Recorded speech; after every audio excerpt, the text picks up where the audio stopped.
ఈ కార్యక్రమానికి ముఖ్య అతిథిగా విచ్చేసినటువంటి మంత్రివర్యులు, జిల్లా మంత్రివర్యులు, ఆరోగ్య శాఖ మంత్రి గౌరవనీయులు దామోదర రాజనరసింహ గారు, మరి మున్సిపల్ చైర్మన్ నాగేశ్వర్ గారు,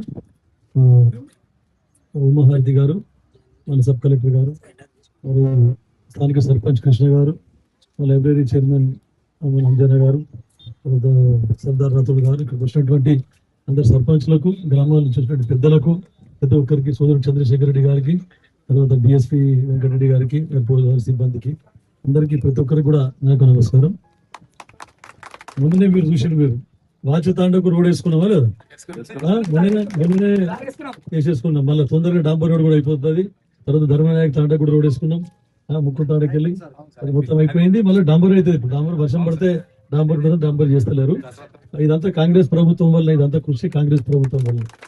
ఎందుకంటే మారుమూల ప్రాంతాల్లో ఉన్నటువంటి ఎస్సీ ఎస్టీ సప్లాన్ ఎవరు చేశారు?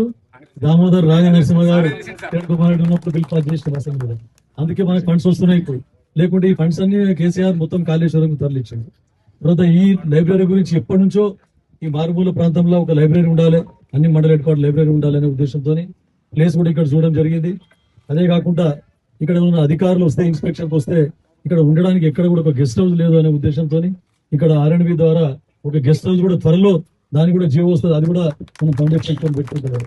ఇక లైబ్రరీలకు అయితే ముఖ్యంగా నేను చేసిన కృషి కంటే ఇప్పుడు మన కలెక్టర్ గారు, సబ్ కలెక్టర్ గారు చాలా ప్రతి ఎక్కడ ఉన్నా లైబ్రరీకి ఒక రివల్యూషన్ తీసుకురావాలి, విప్లవం తీసుకురావాలి, అందరికీ చదువు అందుబాటులో ఉండాలి, లైబ్రరీస్ రీడింగ్ అందుబాటులో ఉండాలని వారు కూడా చాలా కృషి చేస్తూ ఉన్నారు.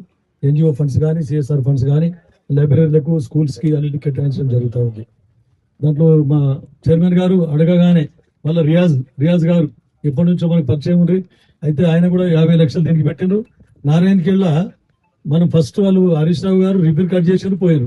ఫర్నిచర్ లేదు, ఏం లేదు. అందులో మున్సిపల్కి వెళ్ళి 2 లక్షలు, మండల్ ఫండ్కి వెళ్ళి ₹1,00,000 పెట్టి ఫర్నిచర్ తీసుకొచ్చినాం. మళ్ళీ ఎన్జిఓ ఆర్గనైజేషన్ సుధాకర్ నాయక్, మీకు అందరికీ తెలుసు, జూల నాయక్ కొడుకు, ఆయన ఇన్కమ్ ట్యాక్స్ డిపార్ట్మెంట్ లో ఉంటారు ఇప్పుడు, ఐఆర్ఎస్. వాళ్ళు కూడా ప్రతిదానికి ఎక్కడెక్కడ ఓపెన్ చేసుకుంటారు లైబ్రరీకి మేము సిఎస్ఆర్ ఫండ్స్ ఇస్తామని చెప్పడం జరిగింది. ఆయన కూడా లైబ్రరీల గురించి బాగా కష్టపడుతూ ఉన్నారు. మనకి అంజయ్ సార్ గారు, మనకి చైర్మన్ గారు ఒక 14 గ్రామాలు సెలెక్ట్ చేసినాం ఇప్పుడు వరకు, పెద్ద గ్రామాలు ఇక్కడెక్కడ. మొన్న తడకలు కూడా అడిగారు నాకు. తడకలు కూడా నేను చెప్పిన ఇమీడియట్ గా మీరు ఒక 50 మంది కూర్చోవడానికి స్థలం ఉంటే, మంచి అకామిడేషన్ ఉంటే అక్కడ కూడా మీకు రీడింగ్ రూమ్ శాంక్షన్ చేస్తాము అని కూడా చెప్పడం జరిగింది. కాబట్టి ఇంకెక్కడ పెద్ద గ్రామాలు ఉంటే కూడా చూసుకోండి మీరు. అక్కడ ఇక్కడ ఇంకో విషయం చెప్పాలంటే, ఇప్పుడు చైర్మన్ గారు చెప్పారు, సెల్ ఫోన్లు చూస్తే మతిమరుపు ఎక్కువ అవుతున్నారు. చాలా అందరికి అడిక్ట్ అయిపోతున్నాం. అది ఫోన్ లేదా ఏం పని చేయలేకపోతున్నాం.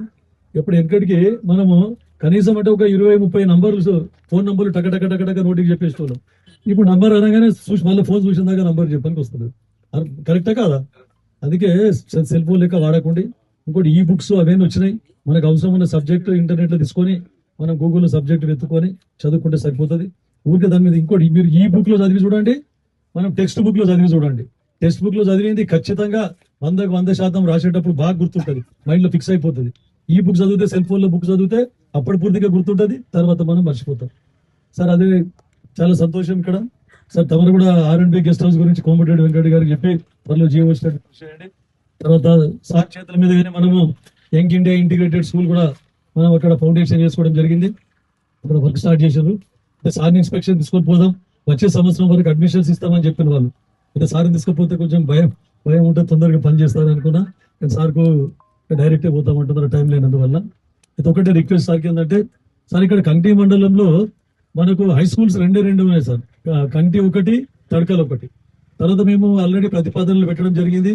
నాగూరు ప్లస్ వడగామ పిల్లల స్ట్రెంత్ ఉంది, కానీ అక్కడ మనకు సౌకర్యం లేక బయటకు వెళ్లాల్సి వస్తుంది పిల్లలు, విద్యార్థులు. కాబట్టి ఆల్రెడీ నికోలాస్ దగ్గర మన ఫైల్ ఉంది, అక్కడ డైరెక్టర్ గారి దగ్గర. తమను ఒకసారి పర్సువేట్ చేస్తే అది కూడా మాకు హయ్యర్ సెక్షన్స్ వచ్చే అవకాశం ఉంది సార్. కనీసం మనకు అంటే అప్గ్రేడేషన్ లేకున్నా కూడా ఇప్పుడు 8th, 9th క్లాస్ అన్న కనీసం 2 స్కూళ్ళలో ఇప్పుడు 9th, మళ్ళీ నెక్స్ట్ 10th ఇచ్చినా కూడా వాళ్ళందరూ గ్రామస్తులందరూ హ్యాపీగా ఉంటారు. కాబట్టి మీ తమరు చొరవ చూపి అదొకటి చేయాలని చెప్పేసి కోరుతున్నాను సార్. నాగూర్ బి, తర్వాత వడగాం, తుర్క వడగాం, ఈ 2 పెట్టాం సార్ ఆల్రెడీ. అయితే సార్ ఇంకా తెలుసుకోలేదు, కంటి పిఎస్సి అప్గ్రేడేషన్ లేకపోతే కొత్త పిఎస్సి దాన్ని కూడా ప్లేస్ ఇచ్చినాం మేము. 50 పడకల ఆసుపత్రి, 30 పడకలు ఇచ్చినా సరే, ఇక మళ్ళీ ఒకటేసారి 50 పడకలు ఇచ్చినా కూడా మాకు చాలా ఇక్కడ నీడి ఉన్నది సార్. ఇక్కడ డెలివరీస్ ఎక్కువ అవుతాయి, చాలా తాండాలు ఉన్నాయి దీనికి సరౌండింగ్ లా. నారాయణఖేడ్కి పోవాలంటే 25-30 కిలోమీటర్ల దూరం. 24 అవర్స్ పిహెచ్ ఉంది. సో అక్కడ అన్ని ఫెసిలిటీస్ ఉన్నాయి, మెడిసిన్స్ కూడా అవైలబుల్ ఉన్నాయి, బాగా పేషెంట్స్ కూడా వస్తూ ఉన్నారు.